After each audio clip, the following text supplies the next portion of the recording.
Hello everyone. आज हम अपना नेक्स्ट टॉपिक शुरू करते हैं microcontroller and embedded system का after the memory organisation that is special function register. बहुत इंपॉर्टेंट है हमारा ये टॉपिक। 5 मार्क्स का क्वेश्चन आता है, एक्सप्लेन द एसएफआर ऑफ द 8051। तो आप इसको अपनी कॉपी पे नोट कर लीजिए।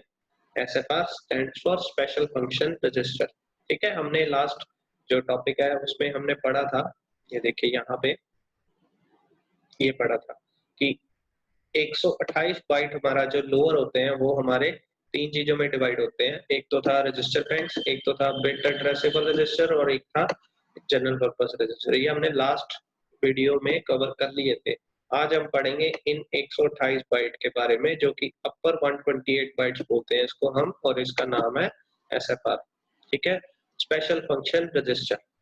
8051 controller special function register act as a control table that monitor and control the operation of 8051 controller। अब ये एक ऐसे रजिस्टर्स हैं जो कि प्री डिफाइंड है। प्री डिफाइंड मतलब उसकी अपनी एक वैल्यू है, अपना एक नाम है, और उनका काम क्या है? To monitor and control the operations of the controller. मतलब जो भी सारा काम हो रहा है कंट्रोलर में, उसमें जिस जिस कहते हैं ना पोस्ट पे बंदा रखा हुआ है एक, और उस पोस्ट का बंदा एक पर्टिकुलर कंपनी के लिए क्या काम कर रहा है, स्पेसिफिक काम कर रहा है, that is known as, that is a function of SFR. ठीक है, वो एक स्पेशल बंदा रखा हुआ है कंट्रोलर ने।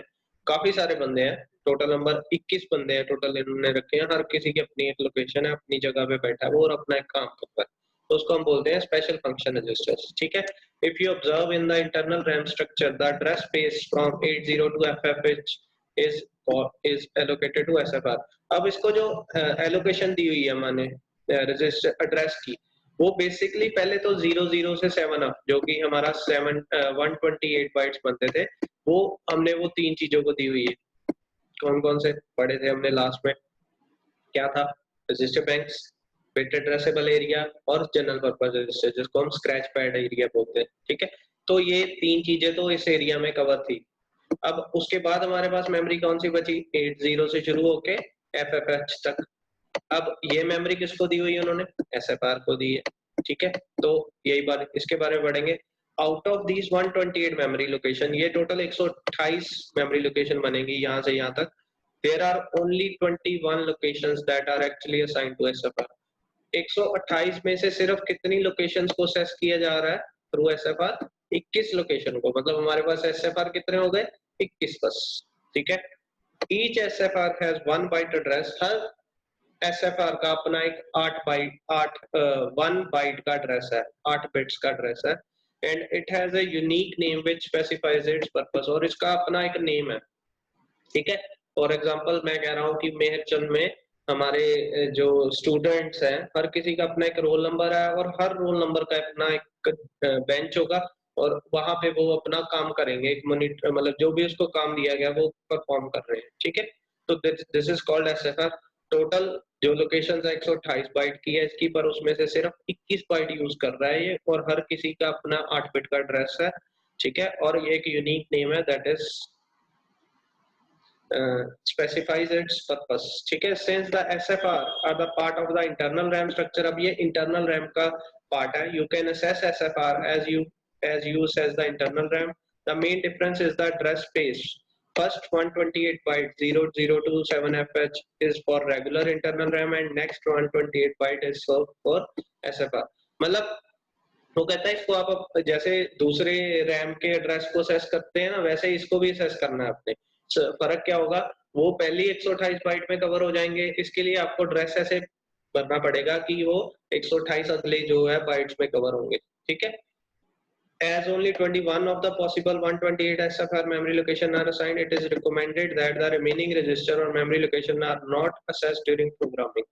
अब इन्होंने एक वार्निंग दी है यहाँ पे कि 21 जो एड्रेस दिए हैं वो तो मेंशन्ड होंगे हर SFR का, बट बाकी जो बचे 128 में से 21 निकाल दें और बाकी जितने भी बचे 107, उसको वो कहते हैं आप ना असेस करो, ज्यादा अच्छा है, बिकॉज दे आर रिजर्व्ड। ठीक है, वो एक रिजर्व्ड मेमोरी लोकेशन है जिसको हम यूज में नहीं ला सकते। ठीक है, हाँ, ये हमारा SFR मेमोरी मैप। अब यहाँ से आप देखें, यहाँ से शुरू करते हैं 80 से लेके 87, मतलब ये 1 बाइट है, this is called 1 byte. Sorry, ये 8 बाइट्स है, ये 1 बाइट है, ये 2 बाइट, 3 बाइट, 4 बाइट, 5 6 7 8। आगे 8 7 लोकेशन आ गई हमारे 8th बाइट की। आगे लोकेशन क्या आएगी 8 8 से लेके 8F तक। आगे 8 बाइट ये बने, मतलब ये टोटल कितनी लाइन होगी 1 2 3 4 5 6 7 8 9 10 11 12 13 14 15 16। अब 16 को अगर मैं 8 से मल्टीप्लाई करूं तो हमारा 128 बाइट बन गया। ठीक है, मतलब इधर हमारे पास 8 बाइट, इधर हमारे पास 16 बाइट, तो 16 इंटू 8 हमारा जो टेबल है वो 128 बाइट का बन गया। ठीक है, अब हर किसी की एक लोकेशन दी हुई है, यहाँ से आपको पता चल जाएगा, अपनी कॉपी पे ये बना लो, बहुत ही सिंपल क्वेश्चन है। और ये लोकेशन याद रखने का सबसे इजी मेथड है ये मेमोरी में। आपने क्या करना है 16 बाई 8 का एक टेबल बनाना है। ठीक है, 8 0 से शुरू कर देना, आगे 8 0 से 8 गिने तो 8 7 बनता है, ऐसे ही 8 8 से शुरू करे 8F बनता है एज पर हेक्साडेसिमल, फिर 9 0 से 9 7, 9 8 से 9F, A 0 से A7, 8 8 A 8 से AF, B0 से B7, B8 से BF, C0 से C7, ये C8 से CEF। तो ये ऐसे लोकेशन बनेगी। अब हमने ये भी लोकेशन पता करनी हो, कैसे पता चलेगा, ये 8 0 है, ये क्या होगी 8 1 8 2 8 3 8 4 8 5 8 6 8 7 है, सॉरी सॉरी सॉरी, ये हमारी लोकेशन कैसे पता चलेगी, ये दिस इज 8 0, यहाँ से 8 0 से शुरू करनी है आपने। ठीक है, बिकॉज यही है बेसिकली 8 0, ये 8 1, ये 8 2, ये 8 3, ये 8 4, ये 8 5, ये 8 6 और this one is 8 7।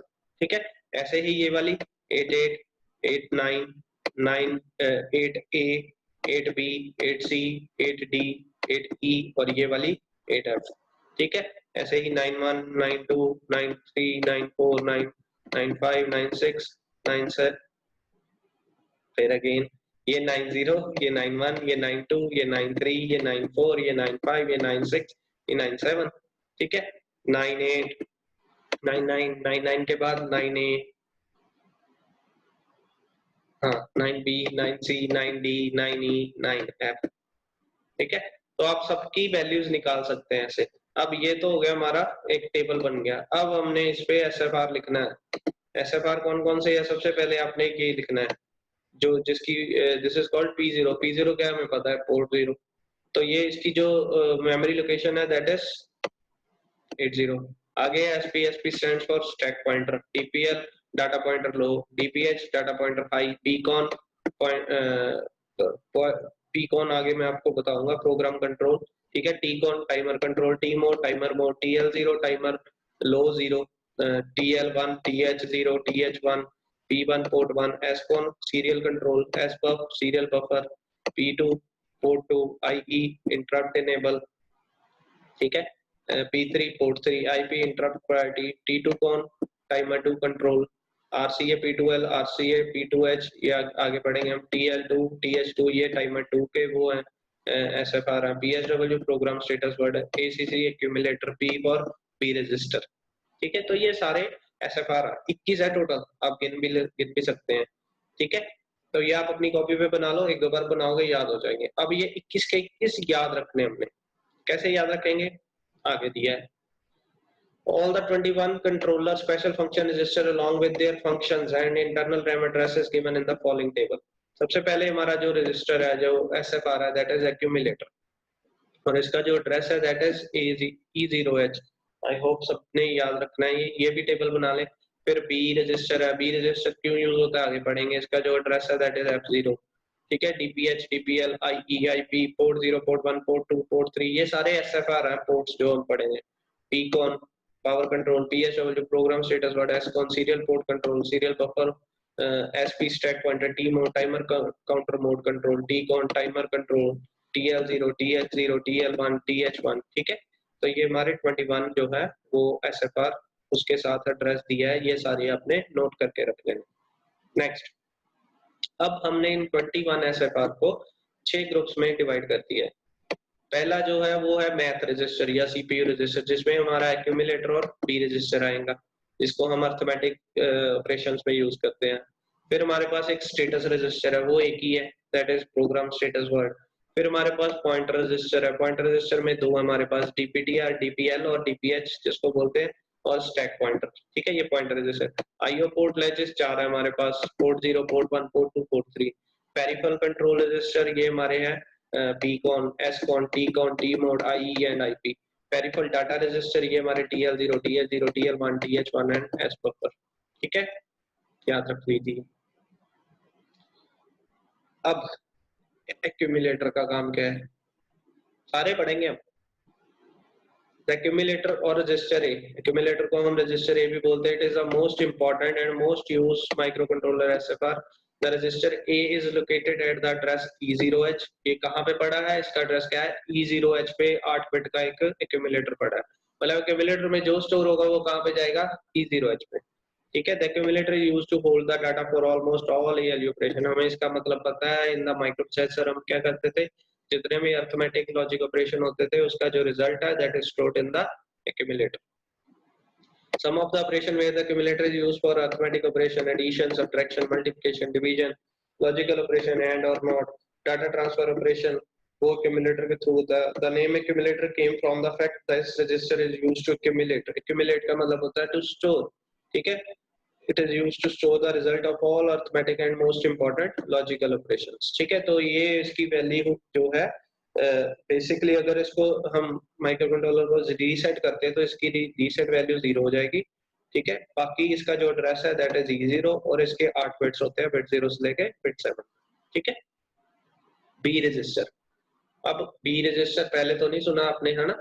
B register हाँ माइक्रोप्रोसेसर में सुना था, बट उसका काम कुछ और था, वो एक जनरल पर्पस रजिस्टर था। इसमें इसका एक स्पेशल काम है, वो क्या है, the B register is use along with the accumulator. इसको हम एक्यूमुलेटर के साथ यूज करेंगे, कहाँ पे, in multiplication and division operations. ये स्पेशली मेड एक रजिस्टर है जो कि दो ऑपरेशंस के लिए यूज होता है, one is multiplication, other one is division operation. तो आपको पेपर में अगर आए कि which register is used in multiplication and division operation, तो answer will be register B, ठीक है। These two operation are performed on data that are stored only in register A and B। मतलब दो data चाहिए हमें multiply के लिए, एक डाटा A में एक डाटा B में होना चाहिए। ऐसे डिवीजन के लिए दो डाटा चाहिए, एक A में होगा एक B में होगा, ठीक है।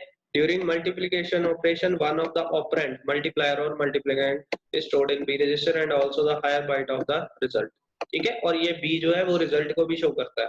अगर मान लो हमारा जो रिजल्ट है that is more than 8 bits, तो result will be stored in A as well as B register, ठीक है।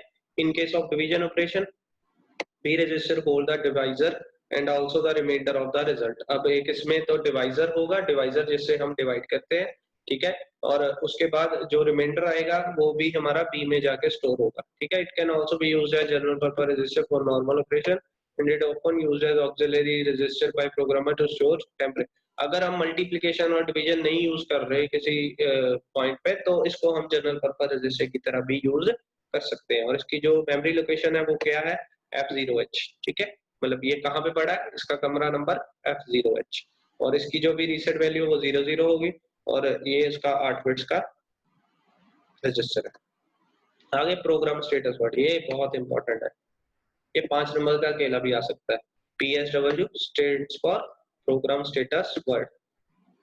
It is also called flag register, as microprocessor में हमने पढ़ा हुआ है, फ्लैग रजिस्टर बोलते हैं इसको। And it is one of the most important SFR। It consist of flag bits which help the programmer in checking the condition of the result and also make decisions. Flag का मतलब क्या होता है, ये एक फ्लैग शो करता है, status बताता है जो भी रिजल्ट पड़ा है उसका, ठीक है। Flags are one bit storage elements that store and indicate the nature of the result that is generated by execution of certain instruction। ये बेसिकली क्या है, एक बिट स्टोरेज एलिमेंट है, एक फ्लैग जो होगा एक बिट स्टोर करेगा और किसी ना किसी रिजल्ट की नेचर को इंडिकेट करेगा, ठीक है। The following image on the PS, ये आपने कॉपी पे बनाना है। अब इसकी जो लोकेशन वैल्यू है दैट इज D0H। और ये कौन कौन से फ्लैग दिए हैं ये देखिए, सबसे पहला B पैरिटी फ्लैग, ओवरफ्लो, ठीक है, RS0, RS1, ये दोनों जो है ये हमने पढ़ा था, ये रजिस्टर बैंक को सिलेक्ट करने के लिए यूज होते हैं, ठीक है। आगे F0, AC auxiliary carry and CY carry, ठीक है। आगे पढ़ते हैं इसके सारे। सबसे पहले नीचे से शुरू करते हैं, पैरिटी। पैरिटी क्या है, अगर ये 1 है तो हमारे पास जो पैरिटी है दैट इज ऑड, ठीक है। Clear?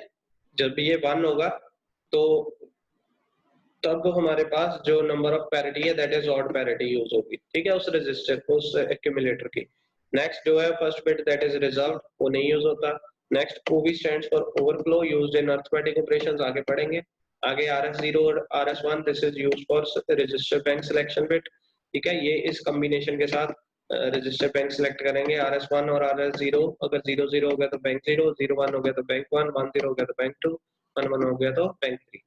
F0 that is flag 0 that is also general purpose user flag, आगे बताएंगे इसके बारे में। auxiliary carry, ये BCD अरिथमेटिक के लिए कि जब 4 बिट्स के बाद कैरी आ जाता है तो ये 1 हो जाता है। कैरी फ्लैग जब 8 बिट्स के बाद 1 आता है तो कैरी आता है तो ये फ्लैग हमें 1 शो कर देगा। क्लियर? तो ये भी बनाना है। ये हो गया हमारा। नेक्स्ट हमारे पास पॉइंटर रजिस्टर्स। पॉइंटर रजिस्टर्स कौन कौन से? एक तो डाटा पॉइंटर है, दूसरा स्टैक पॉइंटर है। डाटा पॉइंटर DPTR बोलते हैं इसको, दो डिवाइड, ये बेसिकली 16 बिट का रजिस्टर है, इसलिए इसको दो 8-8 बिट्स में डिवाइड किया हुआ है, 2 बाइट्स में डिवाइड किया है। One is DPL data pointer low, one is DPH that is data pointer high. Data pointer is a 16-bit register and is physically the combination of DPL and DPH SFRs. The data pointer can be used as a single bit register और 8 bit register, ठीक है। इसको एक single 16 bit का register भी बना सकते हैं और 8 बिट के रजिस्टर्स भी बना सकते हैं DPL एंड DPH में। जैसे हमारा होता था BC पेयर, अब BC पेयर हम डायरेक्ट इकट्ठा लिख दे तो 16 बिट का रजिस्टर था, B को लग कर दे C को लग कर दे तो 8-8 बिट था। ऐसे ही DPTR लिख दे तो 16 बिट, DPL और DPH लिख दे तो 8-8 bits. DPTR doesn't have a physical memory address but the DPL, अब DPTR का कोई अपना एड्रेस नहीं है, बट ये दो चीजों से बना है, उनका एड्रेस है। DPL उसका एड्रेस है जो कि 82H है, DPH डाटा पॉइंटर का हायर बाइट, वो भी उसका अपना एड्रेस है दैट इज 83H, ठीक है। The DPTR register is used by programmer addressing external memory। अब इसको यूज कहाँ करते हैं? ये हमें एक्सटर्नल मेमोरी में जो उसकी मेमोरी लोकेशन है उसको पता करने के लिए हम DPTR का हेल्प लेते हैं। मतलब ये एक फॉरेन मिनिस्टर है, बाहर की जितनी भी मेमोरी यूज करेगा कंट्रोलर, उसकी मेमोरी को हम कहाँ से पता कर पाएंगे? DPTR की हेल्प से। वो उस पॉइंटर को, वो उस मेमोरी लोकेशन को पॉइंट करेगा जो कि हमने असेस करनी है, ठीक है। क्लियर? और ये इट में बी एक्सटर्नल रोम, इट में बी एक्सटर्नल रैम, ठीक है। ये हमारा डायग्राम है DPTR का। ये टोटल इसके 16 बिट्स हैं, जिसमें DPL जो डाटा पॉइंटर लोअर बाइट, उसके 8 बिट पहले लोअर बाइट में लगेंगे, फिर आगे DPH के लगेंगे, ठीक है। और DPL के अपने 8 बिट होते हैं, DPH के अपने 8 बिट होते हैं, ठीक है। उसकी वैल्यू 82 होती है DPL की और DPH की 83 होती है। नेक्स्ट इज स्टैक पॉइंटर, हमने ये भी पढ़ा है। Stack pointer point out the top of the stack, it indicates the next data to be accessed, ठीक है।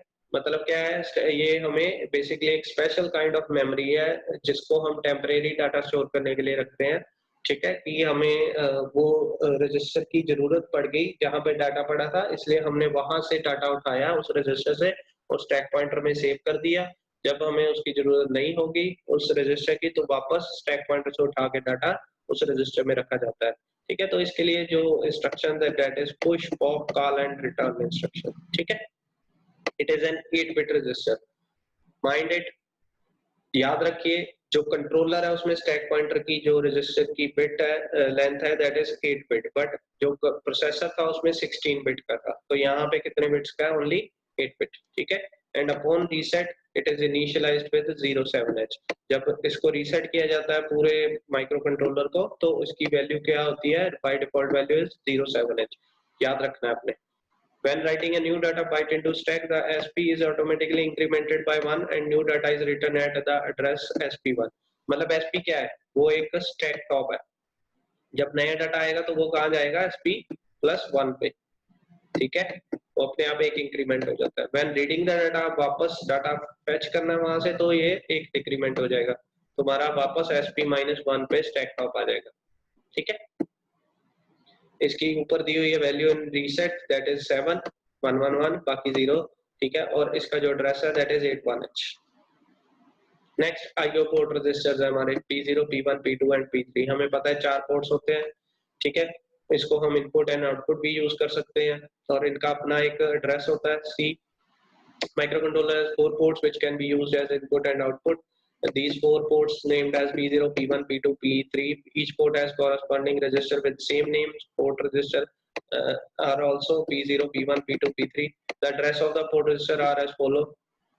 इसका जो एड्रेस होगा P0 का 80, P1 का 90, P2 का A0, P2 का सॉरी P3 आएगा यहाँ पे, P3 का B0 होगा। ठीक है, चेंज कर लीजिएगा अपनी कॉपी पे। Each bit in these SFR corresponding to one physical pin in the controller। ठीक है, इसके 8 बिट्स होंगे। 8 बिट का है हर SFR, हर बिट का अपना एड्रेस होगा। ठीक है, this is called bit addressable and byte addressable. Byte addressable मतलब पोर्ट P0 लिख दो तो बाइट बन गया, P0.0 लिख दो तो बिट बन गया। ठीक है, if port bit is set, the corresponding port pin will be configured as input। अब उस पोर्ट बिट को अगर 1 कर दे तो वो इनपुट की तरह काम करेगा। ठीक है, अगर उसको हम क्लियर कर दें, मतलब उसको CLR दे दे उस पोर्ट बिट को, तो वो बन गया आउटपुट पोर्ट। ठीक है, आउटपुट पिन बन जाएगी वो। ठीक है, जब हम इसको रीसेट करते हैं the port bits are all 1। ठीक है, मतलब हम इसको जब रीसेट करते हैं पूरे कंट्रोलर को, तो वो सारे जो पोर्ट्स हैं 3 पोर्ट्स वो सारे सेट हो जाती है उसकी वैल्यू, मतलब वो क्या बन जाते हैं, इनपुट पोर्ट्स बन जाते हैं। अब ये चीज क्यों बनती है, because of internal pull up registers. वो आपको अभी समझाना है, समझाऊंगा। हाँ जी, तो ये पोर्ट 0 है, टोटल 8 बिट्स है, इसके अपना एक एड्रेस है हर बिट का, और इसकी value on reset is all 1। ठीक है, ऐसे ही P1 है, P2 है, P3 है, सबकी अपनी अपनी वैल्यू होगी। ठीक है जी, एड्रेस दिए हुए हैं B0, A0, 90, 80। तो ये आप अपने कॉपी में बना लीजिए। Next is पीकॉन। पीकॉन क्या है, power control. Power control means the PCON और power control register, as the name suggest, is used to control the 8051 controller's power mode, and it is located at 87H of the SFR. Using 2 bits in the PCON register, the microcontroller can be set to idle mode and power down mode। मतलब ये power control को के लिए use होता है हमारा ये SFR, power control करने के लिए, पावर मोड में लेके आने के लिए उसको, which is idle mode और power down mode। During idle mode, the microcontroller will stop the clock signal to ALU, but it's given to other peripheral like timer, serial interrupt। मतलब ये CPU को क्लॉक सिग्नल देना बंद कर देगा idol mode में, बाकी सबको देता रहेगा टाइमर, सीरियल इंटरप्ट्स को। ठीक है, और इसको दोबारा आइडल मोड से हटाने के लिए क्या करना पड़ता है, हमें इंटरप्ट और हार्डवेयर रीसेट प्रेस करना पड़ता है। In the power down mode, the oscillator will be stopped. Oscillator stop हो जाएगा बिल्कुल, and power will be reduced to 2 volt. ठीक है, 5 वोल्ट से वो रिड्यूस हो जाएगी 2 वोल्ट तक। To terminate the power down mode, you have to use the hardware reset. Hardware reset button press करेंगे तो ये उसको दोबारा पावर मोड से हटा देगा। Apart from these two, the PCON register can also be used for few additional purpose, which is called S mode. Bit in the PCON register is used to control the baud rate of serial port। ठीक है, there are 2 general purpose flag bits in the PCON register which can be used by programmer during execution। अब ये हमारे पास जो IDLR और PD है, ये 2 flag registers है। ठीक है, सॉरी ये आइडल मोड है, यहाँ पे हम 1 दे देंगे तो आइडल मोड में चला जाएगा, PD पे हम दे देंगे तो पावर डाउन मोड में चला जाएगा। ये दोनों जो है ये जनरल पर्पस फ्लैग बिट्स है, इसको बाद में हम यूज करेंगे। एस मोड जो है वो हमारा basically baud rate, serial port की बॉड रेट सिलेक्ट करने के काम आता है। आगे पढ़ेंगे हम। आगे SCON register, it is called serial control. ठीक है, it is used to control the 8051 microcontroller serial port। It is located at 98H। You can control the operation modes of serial port, baud rate of the serial port, and send and receive data using serial port। मतलब ये सारा serial control करता है। Serial port में जो भी हमने operations करने हैं उसको ये कंट्रोल करेगा। एक तो उसके डिफरेंट ऑपरेशंस होते हैं सीरियल पोर्ट के, तो उसमें जो सिलेक्शन करनी है वो ये ऑपरेशन मोड सिलेक्ट करेगा, बाud रेट सिलेक्ट करेगा इसकी। ठीक है, और डाटा रिसीव और सेंड करने के काम आएगा। यही जो हमारा एसकॉन रजिस्टर है। आगे पढ़ेंगे इसके बारे में प्रॉपर्ली। ठीक है, अभी आपने सिर्फ डेफिनेशन याद करनी। It also consist of bits that are automatically set when a byte of data is transmitted और रिसीव्ड। ठीक है, ये हम नेक्स्ट आगे पढ़ेंगे। ये आप इसका जो है डायग्राम बना लीजिए। अब यहाँ पे देखिए, ये SM0 SM1 जो है, these are used to select the operation mode. तो ये दिए हुए हैं ऑपरेशन मोड इसके। 0 करेंगे तो मोड 0 हो जाएगा, 0 1 करेंगे तो मोड 1, 0 1 0 करेंगे तो मोड 2, 1 1 करेंगे तो मोड 3। अब मोड 3 के नाम दिए 8 bit synchronous shift register mode, 8 bit standard UART mode, 9 bit multiprocessor communication mode, 9 bit multiprocessor communication mode. ठीक है, तो ये चीजें आगे हम पढ़ेंगे, अभी के लिए ऐसे ही अब लिख लीजिए। टीकॉन क्या है? Timer control. Tcon register is used to start or stop the timer of controller. It also contain bits to indicate the timer has overflowed. अब ये स्टार्ट करने के लिए टाइमर और स्टॉप करने के लिए इस SFR को यूज करते हैं, और ये जब ओवरफ्लो हो जाता है टाइमर का मतलब जब वो टाइम ओवर हो जाता है तो ये उसको ये ओवरफ्लो का सिग्नल भी देता है। ठीक है, इसमें इंटरप्ट रिलेटेड बिट्स भी दी हुई है। ये 4 इंटरप्ट रिलेटेड बिट्स है। ठीक है, और ये जो है ये टाइमर कंट्रोल बिट्स है हमारी। ठीक है, तो आगे बढ़ेंगे। इसका जो एड्रेस है दैट इज 888 और इसकी रीसेट वैल्यू इज 00। आगे T mode. T mode means timer mode. It is used to set the operating mode of timer T0 and T1। जैसे सीरियल पोर्ट के ऑपरेशन मोड्स हैं, इसके भी हैं, टाइमर्स के भी मोड होते हैं, वो आगे हम पढ़ेंगे। The lower 4 bits are used to configure timer 0 and higher 4 bits are used to configure timer 1। ये 4 जो है टाइमर 1 के लिए है, ये 4 जो है ये टाइमर 0 के लिए। ठीक है, तो आगे करते हैं हम। ये इसके फंक्शन दिया है। जो गेट 1 है ये आगे पढ़ेंगे हम, ये आपने भी छोड़ दो इसको, आगे पूरा क्वेश्चन आएगा टाइमर ऑपरेशन का। आगे IE stands for interrupt enable. The interrupt enable register is used to enable or disable the individual interrupt. If the bit is set, the corresponding interrupt is enabled, and the bit is cleared, the interrupt is disabled. Bit 7 of IE register, EA bit is used to enable or disable all the interrupt. EA मतलब all, जब सारी interrupt को enable और disable करना हो तो इस pin से करेंगे। बाकी जो है ये सारी हमारे पास 5 जो हमारे पास इंटरप्ट्स होती हैं, एक्सटर्नल 0, एक्सटर्नल 1, ठीक है, टाइमर 0, टाइमर 1 और सीरियल पोर्ट 0। ठीक है, और ET2 ये अगर हमने टाइमर 3 ऐड किया होगा तो टाइमर 3 भी ऐड हो जाता है इसमें, वो बाद में बात करेंगे। तो ये इसके जो टाइमर को इंटरप्ट को इनेबल करना है, डिसेबल करना है, ये 5 इंटरप्ट्स है, तो इनको इनेबल डिसेबल करने के लिए हर पिन यूज हो रही है। ठीक है, तो उसका काम है आई का। IP मतलब इंटरप्ट प्रायोरिटी, इंटरप्ट की प्रायोरिटी सेट करनी है तो यहाँ से हम करेंगे। वो कैसे करेंगे आगे पढ़ेंगे इसके बारे में। Interrupt priority register is used to set the priority of the interrupt high or low. As if the bit is cleared, the corresponding interrupt is assigned low priority. ठीक है, if the bit is set, the interrupt is assigned higher priority. Right? Next, SBUF, serial data buffer. SBUF register is used to hold the serial data while transmission or reception. इसको हम use करेंगे serial data को hold, मतलब serial data जो है उसको hold करने के लिए। तो जो 8 बिट्स है उसमें हम सीरियली जो डाटा सेंड कर रहे हैं वो पहले उसको बफर में स्टोर करेगा, देन आगे ट्रांसमिट और रिसीव करेगा। ठीक है, TL0 TH0 ये दोनों टाइमर के वो है सब पार्ट्स हैं। टाइमर 0 का लो और high. The timer 0 consist of 2 SFR। वैसे टाइमर 0 जो है 16 बिट का होता है, इसको 2 पार्ट में डिवाइड किया है, TL0 एंड TH0। 8 बिट के, TL0 is the lower byte, TH0 is the higher byte, together they form 16 bit timer 0। ठीक है, तो ये इसके बारे में बताया हुआ है। इसकी लोकेशन जो है 8AH और 8CH। ऐसे ही टाइमर 1 का 2 डिवाइड किया हुआ है, TL1 और TH1। ठीक है, सेम एज इट इज जैसे टाइमर 0 को किया है, तो उसके अपने अपने एड्रेस है, तो 8BH और 8DH। राइट, तो ये हमारा था तो ये हमारा बेसिकली था SFR। तो इसको आप अपनी कॉपी पे नोट करके रख लीजिए, बहुत इंपॉर्टेंट है। अगर इसके बारे में कोई प्रॉब्लम है तो हम क्लास में डिस्कस जरूर करेंगे। Right, thank you, stay safe, stay at home.